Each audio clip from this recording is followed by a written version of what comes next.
Hello everyone! It leads us to the latest release short story for the Voices Within short story collection.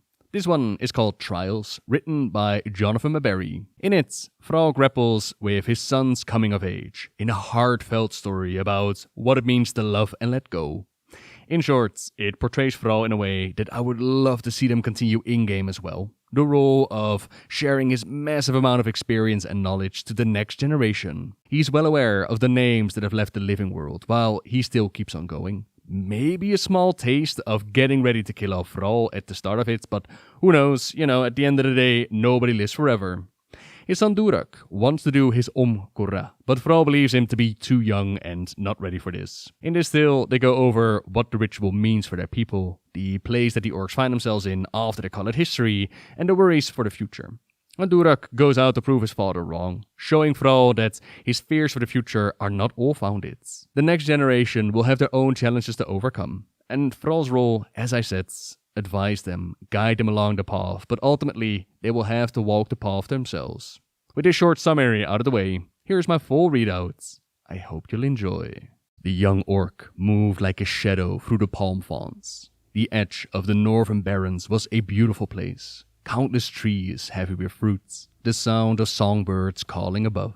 The young orc had heard stories of how the night elf druid Narlex and others restored this once arid land to the stunning glory that now lay before him. And yet, there was great danger here. For all that rampant green majesty, there were scars upon the lands if one knew how to look. Old bones bleached white amid tangles of lush grass, broken blades, the rusted handles of war axes. The land remembered those who had fought here, those who had bled and died here. The orc expected it to feel like a graveyard. That was how his father had described it, but it did not carry that mournful melancholy. Instead, with each old weapon, each mark of fire on the oldest trees, he felt a sense of wonder. I am walking through the history of my people, he mused. It was not the kind of thought he usually had. There was the weight of truth in it, as though he was on the verge of some greater understanding. As close to it as the beast he now stalked.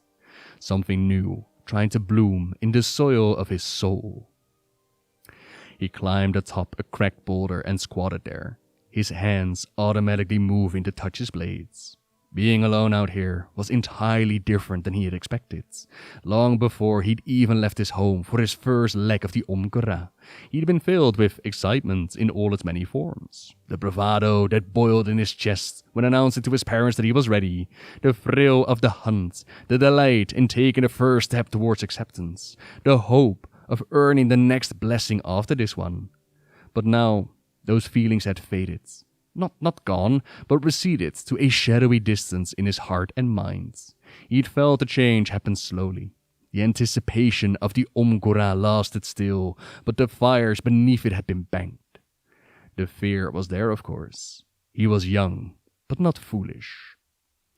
Now what he felt, he was certain, was a sense of awe. Perched atop this boulder, hearing the wind rustling, the ferns pressing in on either side of him, staring down towards the gaping maw of the wailing caverns, he felt as if 10,000 orcs stood all around him. He was in their company, even if most were lost to time and battle. Some, he knew, had failed trying to complete this exact rite. Here on this rock, or within the thick darkness of the caverns, he felt them. He was them. And on some level, he realized that this was likely his first real insight as an orc. Not as a warrior in training, but as one who might one day serve his people, should he live long enough to achieve that honor. Strange that even though he grasped his weapons, knowing a fight lay ahead that could end in death, he could not feel any hate or bloodlust in his heart. He felt only peace, a kind of calm. I accept death, he thought. Then he corrected that phrasing. I accept that I can die. It was new to him, and he marveled at it, turning it over in his mind. I might die today. I might kill today. We may both die, the beast and I, and that is okay. Natural. These were not the thoughts of a youngling. They were edging very close to the musings of an orc groan. He smiled, and for a long moment he was pleased with it, and with all that it might mean. And then, from out of the mouth of the wailing caverns, came a sound that swept all philosophy and introspection away. A roar, deep, hungry, primal. The youngling's mouth suddenly went dry as dust. His hands touched his weapons again. And now the youth, the boy, was back. And he was terrified, longing to be reunited with his armor. That feral, bestial cry came from the thing that he'd been hunting. A monster who had killed not just the many young orcs who had failed to best it during their own rights, but also many battle-tested orcs and passing adventurers. The monster had littered the oasis with their bones and broken blades. Trigor the Lasher. The Hydra bellowed out its cry to tell the upstart young orc that it knew he was there. It was waiting for him, and he was ready to kill the beast and bring back proof to his people, to his family. I'm coming for you. The young orc tried to summon all his courage and stand as tall and proud as an orc should, but his heart hammered in his chest, and the hands that gripped his axe and dagger were slick with sweat. Still, he headed down the slope, desperate to ignore the claw marks raking through the dirt at the opening of the cavern. Being in motion seemed to help his faltering courage. Moving was itself an act of bravery, of purpose. He began to grin as the first flickers of anticipation ignited in his chest. I'm coming for you, he said again, quietly this time. His pace quickened as he left the sunlit plains behind and allowed the darkness of the caverns to envelop him. Before he could get his bearings, another blood-chilling roar ripped from the throat of the monster. The glint of slitted eyes appeared. Far, far above, the Hydra struck out with razor-sharp talons. The orc dodged the attack and swung his axe.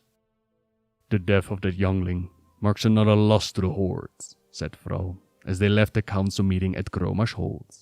The council had been a grim one, where the main topic was the death of a young orc who had gone out in his Umgurra, but was clearly not yet ready. That morning, a party of warriors had borne his body, torn and cold, back to the city. Thrall and Agra strolled down one of the many long dirt roads of Orgrimmar, heading in the direction of home, though neither was in any hurry to get there. Or anywhere. It was a fine afternoon, with a warm sun and a mild breeze stirring the leaves on the trees and the banners on the outer walls. Inside those defenses, shadows pooled between the homes and buildings, and the savory smell from scores of cook fires waffled through open windows. And yet, for all that, their hearts were heavy. Another life taken by Trigor, mused Thrall darkly. Why so many young orcs have chosen to try to track and kill that particular beast is a mystery to me, but I am heartened to know that the Horde will still rally to support the next attempts of our younglings. Agra gave a sad smile. It will take a great orc to best such a beast. She paused. Durak is becoming quite the young warrior, you know. You refused him last season, but he'll be ready soon. Thrall did not meet her eyes. I would never allow our son to track that monster. You think him weak? Agra asked sharply. Thrall set his jaw in a hard line. Weak? No, never. But the Umgurra is not to be undertaken lightly, as we have just seen. Durak is as strong as anyone of his age. Stronger than most, insisted Agra. Not arguing, Thrall assured her. In truth, he was shaken by the sight of the dead youngling. He looked around. Speaking of Durak, where is our boy? Reza said that he was fishing again, Agra said. He has a knack for coaxing the mackerel up to his line. We will eat well tonight. Thrall paused, then picked up the thread of the conversation. It pains my heart to hear tales of our own, taken by a rite meant to uplift our young. Agra laughed. Says the wise and mighty orc, who helped bring this practice into the ways of the Horde. Thrall nodded. Well, that is true. I don't have to like its every outcome. They walked a few paces before he sighed and added. There are times I yearn for my early days of Warchief. No, don't look at me like that. I love what we have built here, and I would never want to go back, but it felt different.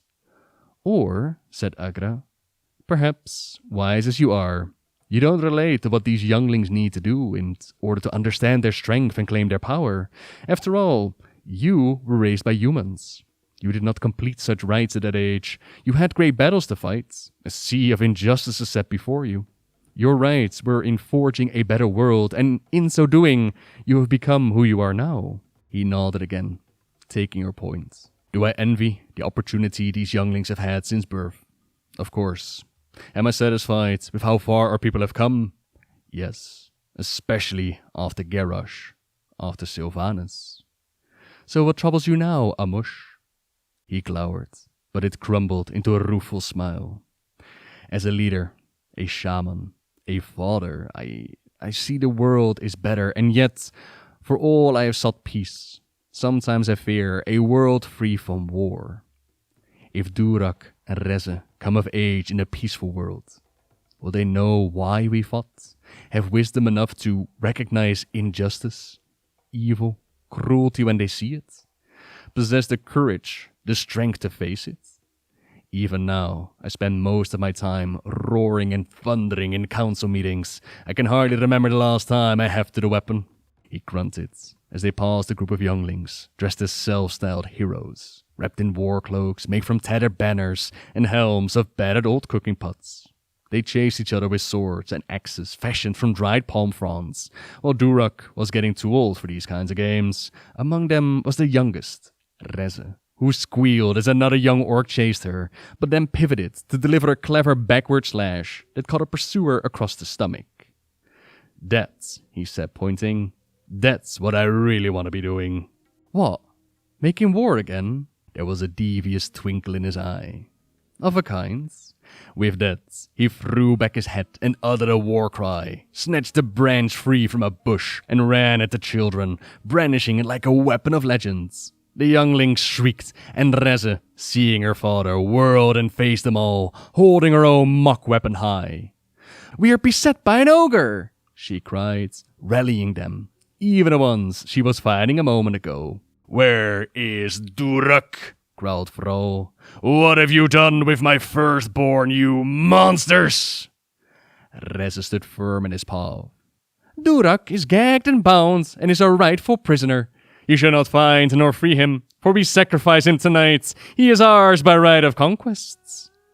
Thrall loomed above them, menacing. Free my son, or feel my wrath. Feel mine, Reze bellowed. Orcs of the Horde, to me! With her own battle cry, Reze led the charge. Loktar Ogar! Sorry.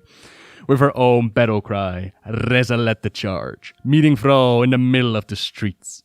Do you accept defeat? Do you submit? She demanded. Before he could reply, she leaped onto him and bore him backward, and then all the younglings were climbing over the great champion, toppling him, whacking him ferociously with their weapons. Agra stood there, laughing. She called out battle tactics, not to her partner, but to Reze and her own little hordes. Later, soundly defeated, Thrall sat on the edge of a stone well, tenderly probing all the sore places where little fists and feet, elbows and knees, sticks and clubs had landed their mark. Agra sat beside him as Reze ran off with the relentless energy of the young to start a new game that sent half the younglings running off while the others chased them. I'm getting too old for this, said Thrall, wincing at a particularly painful bruise on his ribs. You love it. Don't claim otherwise, countered Agra, giving him a sharp but affectionate elbow to those same ribs. Reze takes after you, that's for sure, he complained. Lovely as a spring morning, but fierce as a wolf with a bad tooth. He watched the game ebb and flow, losing track of the goals as the rules continued to change. With a grunt for the effort, he and Agra rose and headed down a side street where vendors had set up rows of stalls. There were weavers and metalsmiths, coopers and cartwrights, artists and the growers of every colorful fruit and aromatic herb. They browsed more than shopped, pausing now and then to talk to friends new and old. Many wanted to talk about the youngling who had died, and it was Agra who engaged in these conversations. dissecting the situation, speculating on whether the party should be assembled to go after Trigor, or if the glory should be left to a worthy challenger. Thrall was content to listen. His heart was not drawn to such talk that day. When our friends had dispersed, Agra resumed the conversation. You once told me how dearly Varrock prized honor.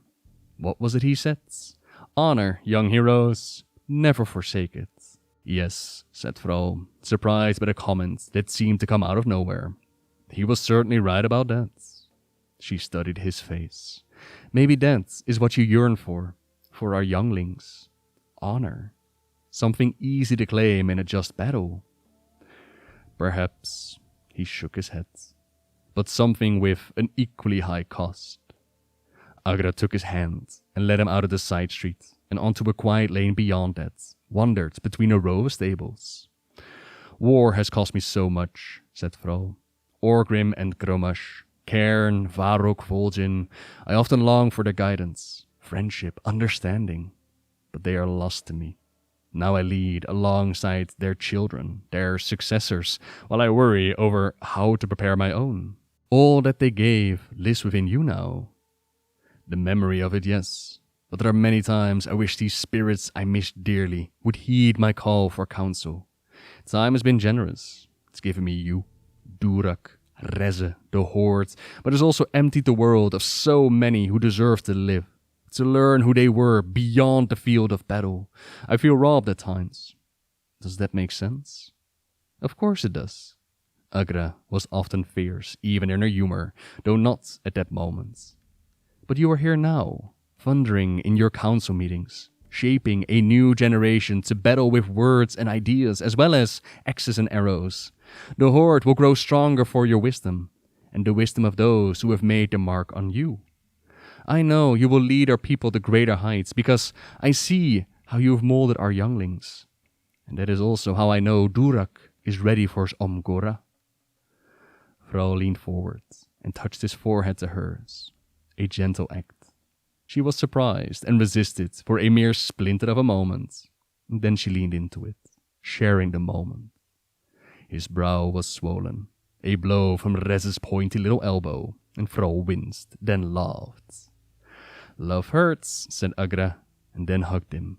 But its echoes are all around us. Our ancestors, our lost friends, they ripple through us, as our axe will ripple forward when we are gone. You are here still, and for that, we are all glad.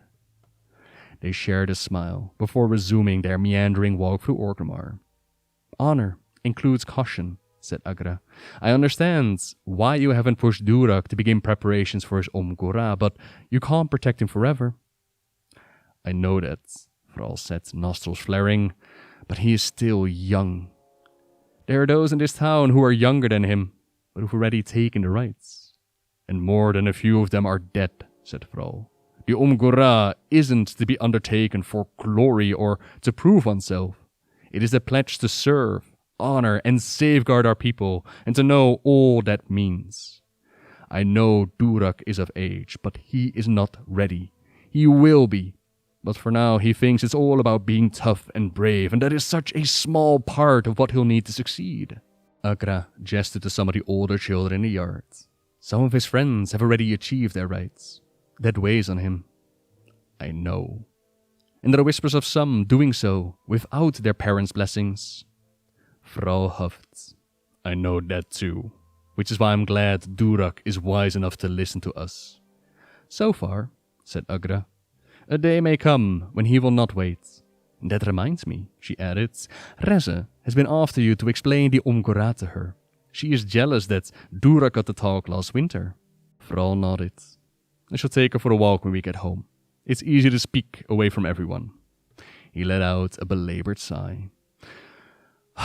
Our young ones will learn the realities of our lives soon enough. Battles and glory may make us strong, but we're stronger knowing why we fight, what we have lost, and who we're fighting for. He paused for a long moment, then added, It took me a long time to understand that, and many other things Varrock said. The insight was there all the time. You didn't learn all of it from Varrock. Agra gave him a light jab. Don't belittle my Amush. Your Amush has had more than his fair share of days of boneheaded bravado. Well, boneheaded, you're not wrong there, she conceded, and they both smiled. Above them, the sun was a golden ball, rolling slowly across the hard blue dome of the sky. There were a few puffy clouds sailing like a fleet of ships out on the far horizon. A flock of gulls coasted along on the air currents, angled so they seemed to hang unmoving in the sky. The giggles of the younglings filled their ears. At least our younglings are smart and brave, said Thrall, and they both have heart and brains. They take after their mother in all the important ways, said Agra airily.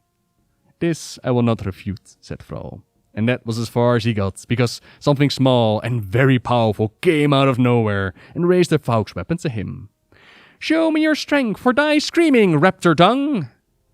He looked down into the ferocious, glaring eyes of his youngest child. I yield!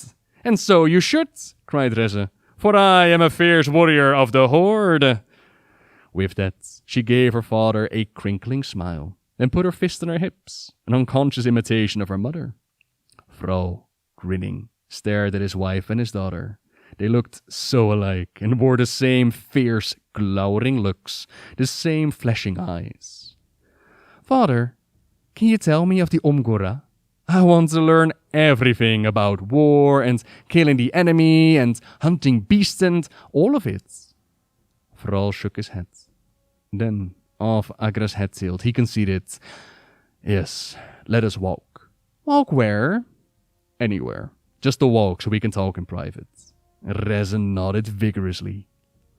Let me say this first, little buck, he said. The Omgora is not about war or killing.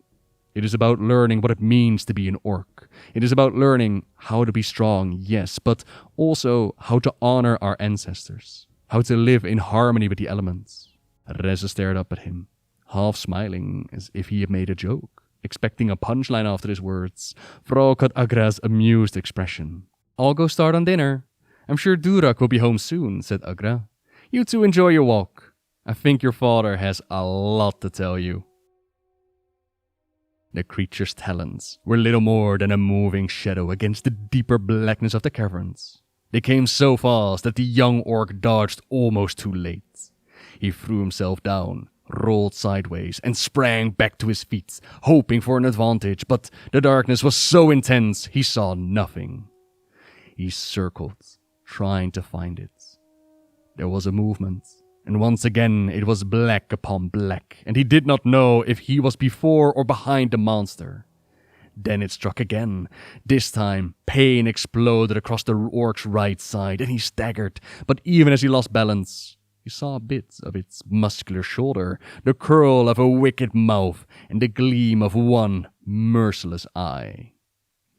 Terrified, the orc fought for balance and twisted, shuffling sideways to bring both his weapons up as he backed away toward the bright sunlight at the cavern's entrance. He swung a backhand blow with the axe and felt the blade strike something that yielded, but there was no death scream. The orc stumbled backward, and it followed him. The creature was heavy, moving without hurry, either sure of its prey or cautious because of the blow it had just been dealt. Its breath came out as a ragged hissing, and the very ground seemed to tremble with its every step. The young orc smelled blood in the close air of the cavern. Some of it he knew was his own, but bigger than that, overpowering, was the stench of blood mixed with something like sulfur. Things crunched underfoot. There were unmistakably bones. "Come at me," he said in a low growl. Soon, the orc stepped backward out into the sunlight and settled into a fighting stance. Knees bent for balance, weapons crossed before him, body crouched to avoid giving the beast an easy opening. "Come on," he snarled. And it came. One foot stepped gingerly out of the darkness, poised like one of the big hunting cats, though it was far larger. The creature stalked forward on two legs, as big around as tree trunks, wrapped in scales that overlapped like plates of battle armor. There were countless scars on his legs from other young orcs who had failed to kill it during their raids. The orc swallowed hard, but did not retreat. "Come on," he goaded. "Show your face." The Hydra took another slow step, moving from utter darkness and into the glare of an unrelenting sun. Its claws gouged lines in the hard-pan ground, and then it reared its heads, all 3 of them. The orc's blood turned to ice in his veins. 3 faces glowered down at him from atop long, muscular necks. Each was as hideous as the next, with crested spikes rising from a reptilian pate. Scaly lips peeled back from rows of serrated teeth, the smallest of which was as long and sharp as the orc's dagger. The young orc could actually feel the heat of its 6 eyes, real heat, piercing and deadly. In the light of day, the orc could more clearly see that the creature's scaly body, it was crisscrossed, with many scars drawn by sword and axe. Trigor the Lesher had fought many battles, and had won them all. Every single one.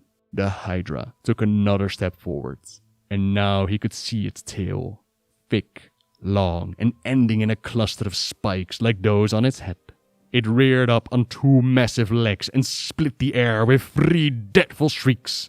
It was at that moment that the young orc summoned his courage. This was what he had come all this way for. This battle, this fight. The Omgora demanded that an orc prove their courage, but the young orc felt his faltering. Still, he knew he had to prove himself. Having set out on this quest, it would be humiliating to return in failure. That would cast a shadow over his life forever. It would be better not to return at all. The realities of the moment cast their own shadow, though.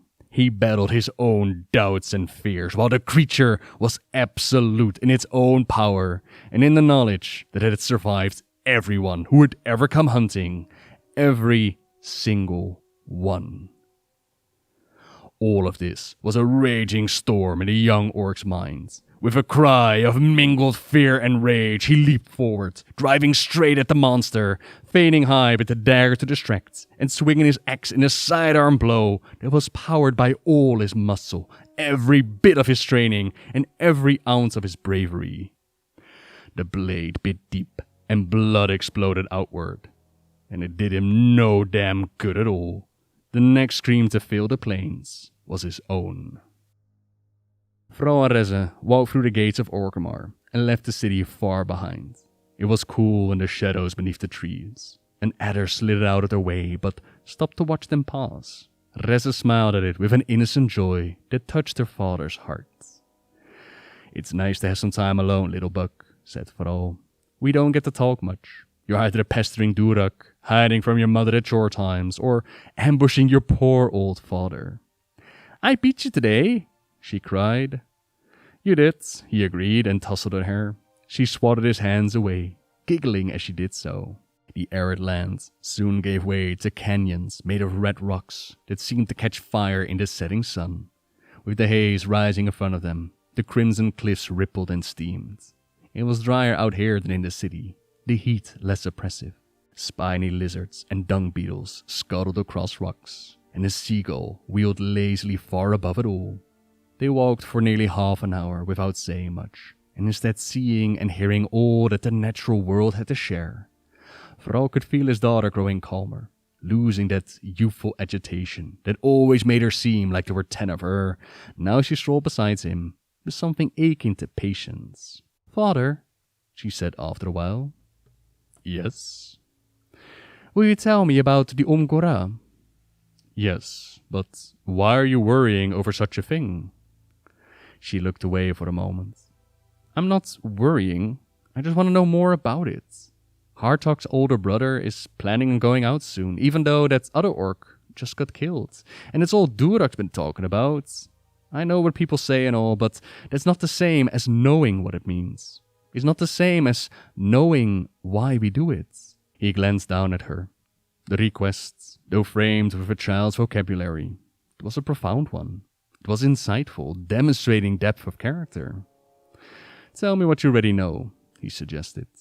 She thought about that for a minute as they banked down a hill. "I know there are 3 parts to it," she said. 3 blessings, yes. One's about learning to respect the spirits of nature and the elements, and one's about honoring our ancestors. And the third? Proving strength by hunting, I think. Thrall nodded. Yes to all three, he said. And no. Huh? Let's take them one by one. Let's start with the blessing of the lands. I don't really know what that means, admitted Reza, as they paused beneath the little amount of shade provided by some palm trees here and there. No one talks much about it, or about the blessing of the ancestors. All the other younglings talk about is the right to kill beasts. Not surprising. Hunting can be a lot of fun, and it builds character and skills. And the blessing of the clan has more exciting stories that get told more often. But between you and me, I think there's more to learn in the other blessings. What do you mean? He nodded his approval and sat down beside her. The world in which we live is more than this, he said, gesturing to the sea, the fish, the arid land. There are layers of reality everywhere, magic of many kinds. We, who are called to be shaman, naturally look deeper into the world. Reza's eyes widened in interest, urging him to go on. He put a hand to her shoulder. Close your eyes. Listen. Feel. What do you notice? They sat in silence for a time. He guided her fingers to the soil. Digging her fingers in, there was a steady breeze that carried the sounds of wildlife to them, the scent of the earth. There was moisture in the deeper layers of the soil. The sun radiated heat down on them. Reza smiled. She was always one for finding beauty in the simplest things. From a squealing piglet to a fallen tree that housed 1,000,000 insects flourishing in the rotten timber. Thrall wondered, not for the first time, if she had a shaman's path in her future. Thrall looked around at the river and the sea, the hills and the arid landscape. The natural world blossoms where the elements meet. The elements find their own rhythm and harmony together. It isn't always calm, but even in turbulence, they find balance. He paused, then, urging Reza to open her eyes, continued. But then we move in. He pointed to the city in the distance. We need to hunt for food, cut down trees to build our homes, plant fields for crops. We impose ourselves on the land so that we can live, but if we take too much of it, we can throw the natural world out of balance. Every orc must understand that we live in harmony with nature and with the infinite elemental spirits that share this world with us. It is something to be joyful about, but it's also something that requires us to be vigilant and strong if we are to safeguard it, and is the reason we honor the land through the Omgora. Reza gave that a lot of thought. They accidentally flushed a family of gulls from the nest in the tall grass and watched them fly away, scolding in their bird voices. I'm too small for the Omgora, she said. Is there anything I can do now? Little things, said Thrall. But even little things add up over time. Picking up debris left by some careless other will matter. You can plant 2 new trees for each one that our people cut down. You can take only what you need instead of treating resources as free and limitless. Do you understand? She nodded, her eyes wide and thoughtful again. In these acts and others, we show our respect and gratitude to the land. This calls to the spirits of nature and brings them into our lives as welcome guests. During this part of the Ongora, the youngling goes to a shaman and asks that these spirits make themselves known so that they might offer guidance to aid the land. A true shaman works in harmony with the spirits and the elements. He went on. They might restore the presence of nature to a place sundered by battle, or till manure into soil whose richness has been farmed out. These mundane tasks don't feel glorious, but they do great good. They nourish our world and our people, and done with an open heart, they cultivate humility. Do you know what it is? Sure, said Reza. It means not thinking everything's just about you. He gently tapped the top of her head. You are a very, very clever bug. And what's the blessing of the ancestors about? She asked. Thrall mulled on it for a moment. We orcs owe much to those who have come before us. If it was not for their courage, their vision, and their many sacrifices, we would not be the people we are now. We would have no safe homes. We would be consumed by anger and the thirst for pain and blood. He shook his head. Without understanding and honoring our ancestors, we could not truly value all that we have. Okay, but my friend Speartwig told me something about cooking. How does that honor the ancestors? Thrall smiled. Some orcs had prepared a feast in honor of the ancestors, but there are other ways to honor their memory and their legacy. We might tell their stories, spread the lessons they learned far and wide for the betterment of all. We may right some wrong they did not have the opportunity to resolve in life, carry on their work. We can care for each other, as those gone once cared for us. Humility, kindness, benevolence, compassion, he said. These skills are more difficult to learn than swinging an axe, and yet they matter more to the longevity of our people. Even the sacred meals your spear twig spoke of demand much. Knowledge of herbs, when something is safe to eat according to the calendar of its growing. To orcs obsessed with combat, this may seem silly, and yet it is the heartbeat of our kind. It is what makes the Horde a community worth living in and fighting for. Reze bent to pick a flower and then stopped. She crouched down, looking at it instead. Tell me what you're thinking, coaxed Thrall. It's bruiseweed, she said slowly. Thrall waited. If I pick it because it's pretty, it just dies, doesn't it? Yes, but Mother says that bruiseweed is what some of the older folks take when their joints ache. Mother makes a paste out of it and puts it on cuts and scrapes, and sometimes she rubs it on me or Durak if we get a rash. All of this is true. I can look at it and see how pretty it is, said Reze. But I don't have to pick it. Someone else might need it for medicine. Thrall once more felt his heart lift. She understands, he thought, with great love and pride. Reze stood slowly and turned to look at him. He expected a smile but saw none. Instead, there was a faintness of unease in her eyes that he struggled to define. Was it because all of the weight and responsibilities of his long lesson? Tell me about the other raids. That's the hunting one. The blessing of the clan, he supplied. Come, let's sit beneath the palms and watch the water. There are these little fishes that sleep in the dried mud for months and then wake up when it rains. We'll see if we find any. They sat and watched the waters of a small river ambling toward the sea, sunlight sparkling on the tiny wavelets. We orcs need to be strong, and we need to be tough. Able to fight, to hunt, to protect our families, but that isn't a reason for that right of Omgora. It just looks like it from a distance. Thrall pointed down to the stream. Tell me what you see. She leaned forward, elbows on her knees, and really looked. I see pebbles. There's a blue one and some green ones. What else? I see an old buckle someone must have lost. And... oh! She cried with sudden delight. There's a fish! It's purple with a pink tummy. Perfect. Now, if you would just walk past the stream and look quickly, then all you would have seen is the water. But when you observe with patience, you see so much more. He looked at her. Do you understand the lesson in that? Reze thought about it, still watching the water. Then she nodded. I think so. Then how might that apply to the blessing of the clan? She hummed at that, and it delighted Thrall that it was clear she was thinking it through. You're saying that I only know about Omgora from a distance. I'm hearing about it, looking at it, but I'm not seeing it? Thrall smiled and gestured toward the north. From a distance, the Horde looks like warriors, fighters, killers. We prize strength of arms, hold passion for combat. But only someone looking and not seeing would think that it is because we treasure war. But we do treasure war. It's how the Horde has won all its battles, isn't it? Thrall smiled grimly at that.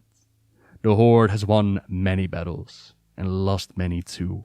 Not all of them on the field of war, said Thrall, patient. The strength we orcs acquire by hard training, by dangerous rites like the blessing of the clan, through warfare with enemies who must be fought, is not what defines us. It is not the bloodshed that we seek anymore. Then I don't understand. Thrall nodded. We have how many pigs in our yards? Huh? Pigs? Oh, 17. And old Frigga is about to drop a litter.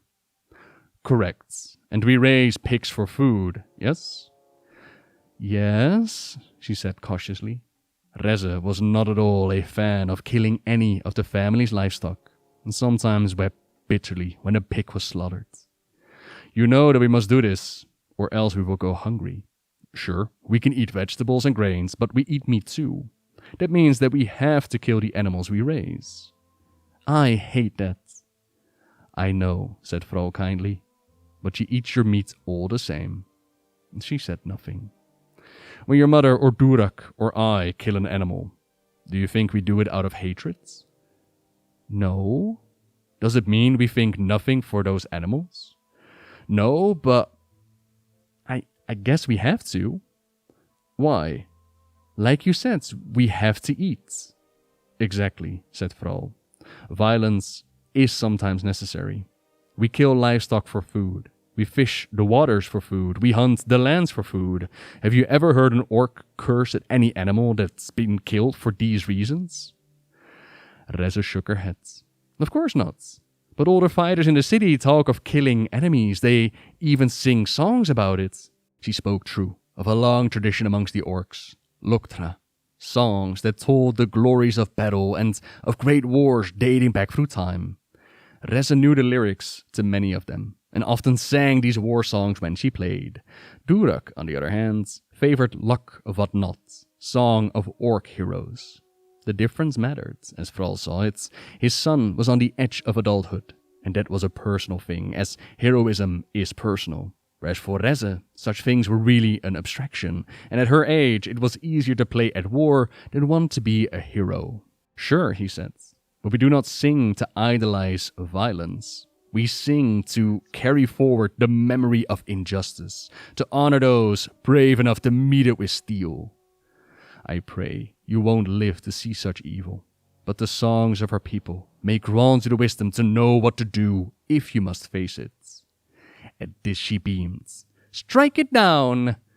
Exactly, he said again. Now listen. It is important for younglings to undertake a quest for the blessing of the clan, and more importantly to do it without friends or family watching. No one to cheer them on, no one to come and save them. They must learn how strong they are. It is a very important truth that the Horde is only as strong as those who serve it. In war, one poor soldier can cause a line of battle to falter. A weak link can break the strongest chain. She nodded, engrossed by what he was saying. Thrall wanted to hug her close, to tell her to stop growing so that he might protect her always. But he knew too well the importance of the lesson, a lesson his own parents had not lived long enough to impart to him. The blessing of the clan is no easy thing for a youngling. It's frightening to be alone and to know that their survival depends solely on what they do. They might find themselves moving through unknown terrain, seeking resources like food, water, and shelter, while spending days tracking the beasts. This requires intelligent observation and equally intelligent decision-making, and when the beast is confronted, they have to fight and kill it. This proves they can do that they can overcome something bigger, stronger, possibly wiser, certainly more experienced, and many times more dangerous. So much is learned by that. Reza shuddered, looking askance. Some get killed. Some orcs, I mean. Like... She trailed off, rather than name the orc lad who lay dead back in the city. Thrall understood the hesitation some, especially the very young, had for naming the dead aloud. Thrall thought of that morning's council meeting. Yes, he said. Some die. That is a sad and terrible thing. It is a loss to their families and to the entire Horde. We all grieve, but at the same time, we learn from what happened. Did the orc go out too soon? Were they properly trained? Had they not only heard the advice of their elders, but heeded it, understood it? And those who knew someone who died gained deeper, although painful, knowledge of how the loss of a single family member can weaken our people. Then why risk it at all? You tell me. She took a long time sorting through that one. Again, Thrall did not interrupt. In a way, this was practice for her own Omgura, because he was letting her discover her own insights. Parenting, he mused privately, was as difficult and demanding as being a warrior. Maybe more so. Reza finally summoned the words she sought. Because the next orc who goes out will maybe wait until they're older, she said cautiously. Thrall nodded in approval and twirled a thick finger to encourage her to go deeper.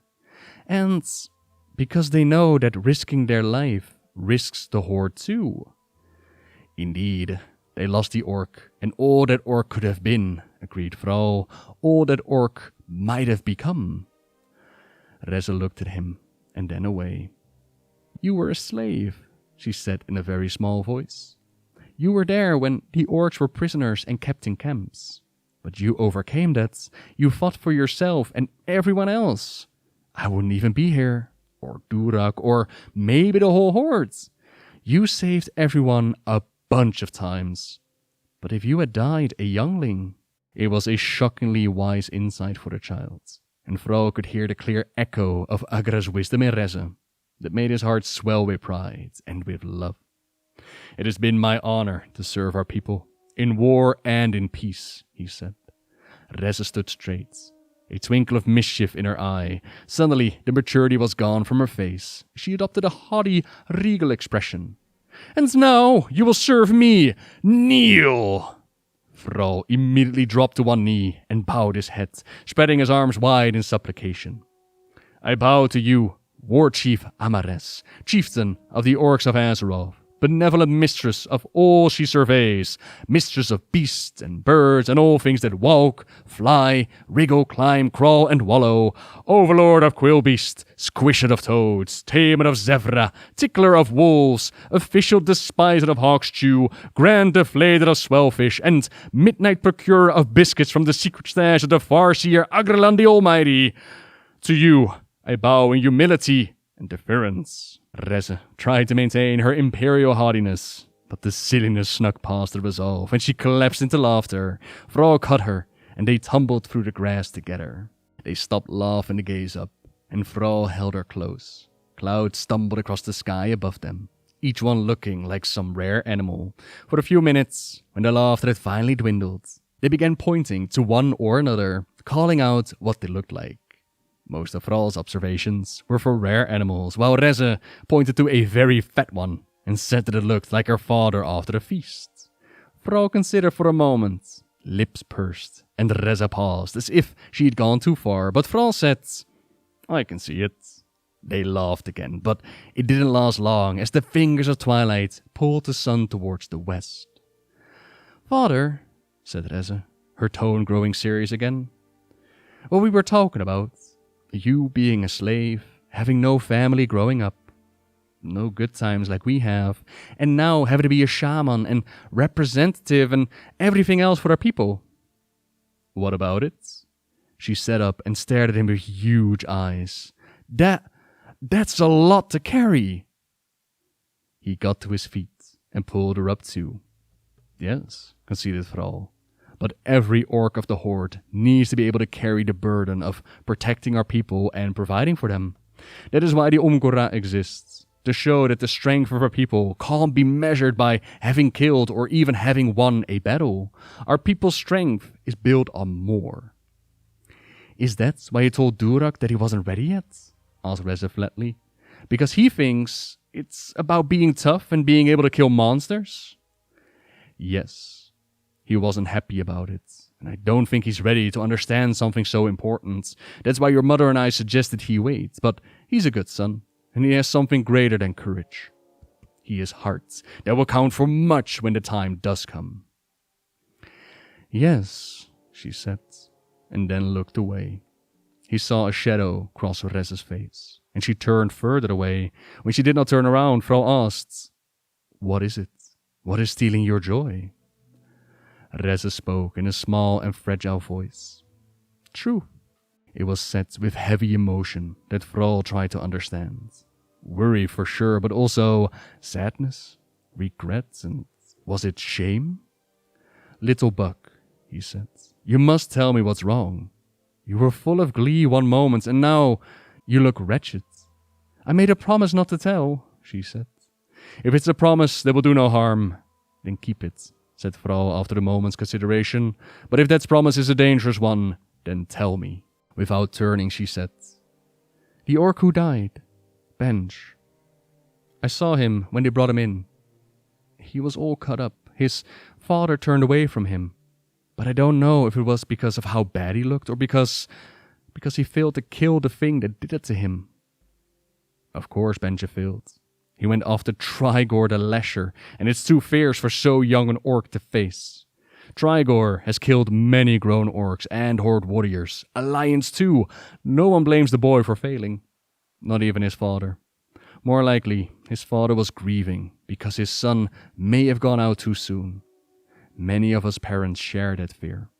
After all, how can we ever know if sending our younglings out for these rites will help them grow or end their lives? A sob broke in Rez's chest, and her body began to tremble. Thrall took her by the shoulders and gently turned her around. "Emerez," he said now, invoking her full name. "What is it? You must tell me." It's Durak." "What about him? Are you worried that he will face Trigor next year when he goes out for his Omgora? I won't permit it, But father, Durak has gone out." Thrall froze all the way to his marrow. "What?" he demanded. "That's why he's not around today. Benja was his friend, and Durak was so mad that Trigor killed him. He went out just after dawn to hunt the Hydra and kill it himself, for Benj, and to prove he is ready for his rites." "No," breathed Thrall, as the icy terror gripped him. No.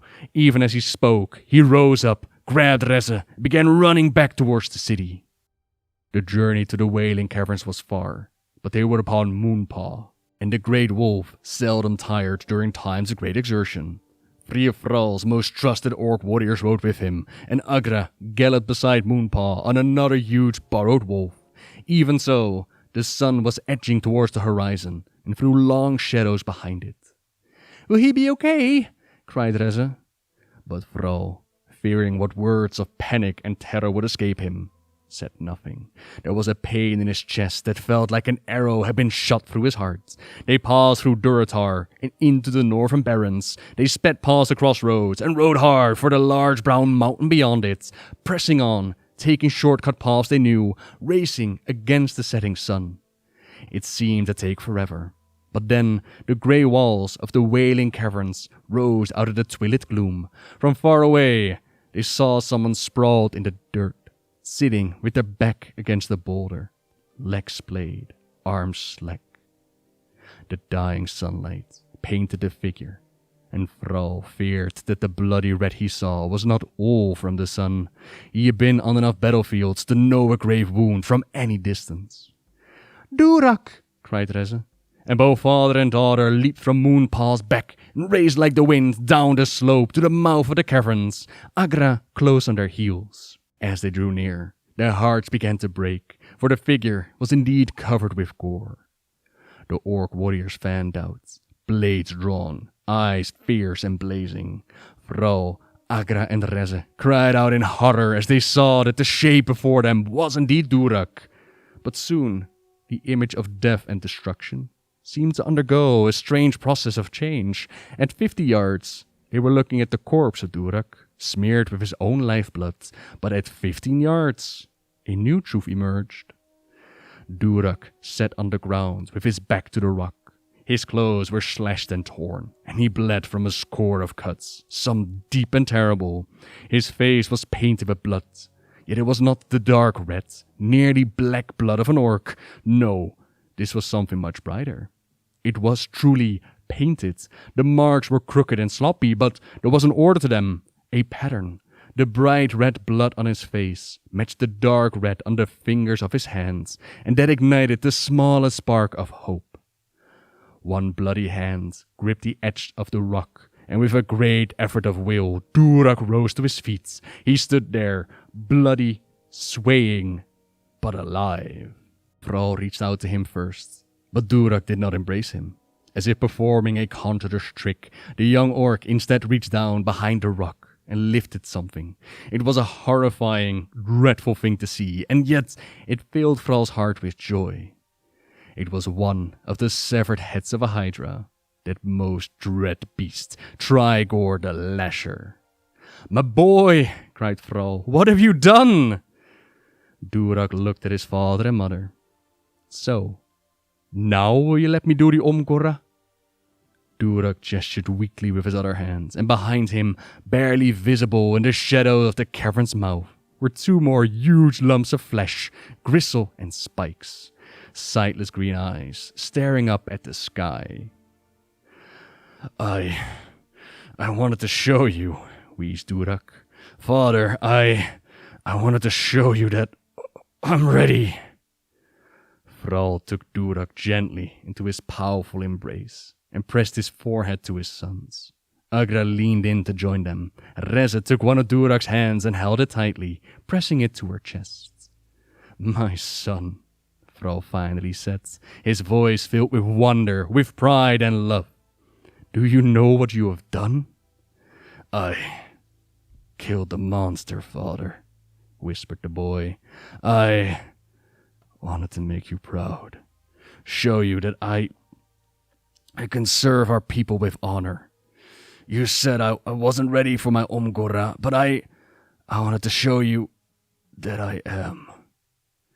Durak, you slew a creature many grown orcs and others have failed to destroy, attained vengeance for your friends, and protected more younglings from a terrible fate.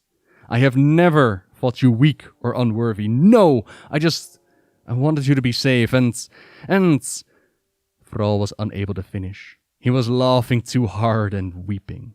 They sat around a campfire that blazed so brightly it filled the whole plain with a warm golden light. Even the mouth of the cavern looked less grim, almost cheerful.